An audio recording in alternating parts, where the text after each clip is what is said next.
पुढील बातमीकडे। शिंदे सेनेनं कॉमेडियन कुणाल कामराची कोंडी केलेली आहे। कारण शिंदे सेनेच्या तक्रारीवरून बुक माय शोनं आता कुणाल कामराचा कंटेंटच हटवलेला आहे। इतकंच नव्हे तर कलाकारांच्या यादीतूनही त्याचं नाव काढून टाकण्यात आलं। पाहुयात शिंदे सेनेनं केलेली कामराची ऑनलाईन कोंडी नेमकी कशी आहे। बुक माय शो वरून कामराला हटवलं। कलाकारांच्या यादीतूनही नाव काढलं। शिंदे सेनेकडून कामराची ऑनलाईन कोंडी। उपमुख्यमंत्री एकनाथ शिंदेंवर विडंबन गीतातून निशाणा साधणाऱ्या कुणाल कामराची आता कोंडी करण्याचा प्रयत्न सुरू आहे। शिंदेंवर टीका करणं कामराला भोवलंय, कारण बुक माय शोनं कॉमेडियन कुणाल कामराचे जुने कंटेंट काढून टाकलेले आहेत। तसंच कलाकारांच्या यादीतूनही कुणाल कामराला वगळण्यात आलंय।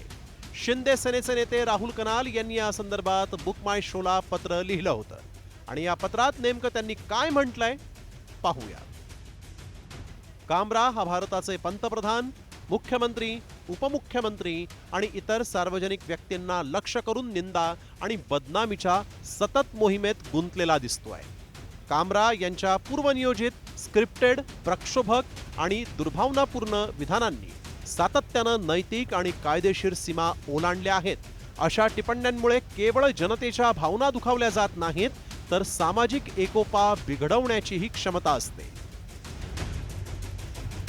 दरम्यान कामराच्या संपत्तीच्या चौकशीची मागणी शिंदे सेनेनं केलेली आहे। जे प्रेक्षक त्या दिवशी कार्यक्रमाला उपस्थित होते त्यांचाही पोलिसांकडून आता जबाब नोंदवला जाणार आहे। तर कामराला खार पोलीस स्थानकामध्ये उपस्थित राहण्यासाठी पोलिसांनी चौथं समन्स बजावलं। दुसरीकडे कुणाल कामरानं मद्रास हायकोर्टामधून 7 एप्रिलपर्यंत अंतरिम जामीन मिळवलाय। आता मुंबई पोलिसांच्या कारवाईतून कुणाल कामरा सही सलामत सुटणार की शिंदे गट त्याची आणखीन कोंडी करणार, याकडे सगळ्यांचंच लक्ष लागलंय। ब्युरो रिपोर्ट, साम टीव्ही मराठी।